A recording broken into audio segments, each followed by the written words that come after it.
He sealed off his mother's room, preserving it exactly as it had been during her life, while allowing the rest of the house to fall into squalor. He supported himself through odd jobs, babysitting for neighbors, handyman work, and seasonal employment as a crop harvester.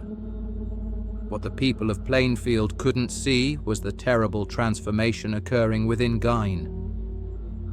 Psychiatrists would later determine that after his mother's death, Gein's already fragile grip on reality began to fracture completely. His isolated farm became the setting for increasingly disturbed behaviors. It was during this period that Gein developed a morbid fascination with human anatomy, particularly female anatomy. He began reading medical textbooks, accounts of Nazi concentration camp experiments, and pulp magazines featuring tales of headhunters and cannibals. Most significantly, he became obsessed with newspaper accounts of funerals, particularly of middle-aged women who reminded him of his mother.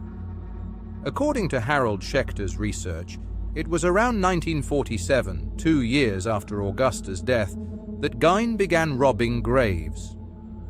Working always at night, Gein would pore over newspaper obituaries, noting the locations of recent burials of middle-aged women.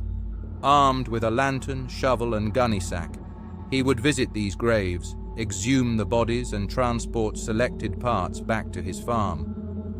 Court testimony would later reveal that he robbed at least 9 graves over several years, though Gein himself was uncertain of the exact number.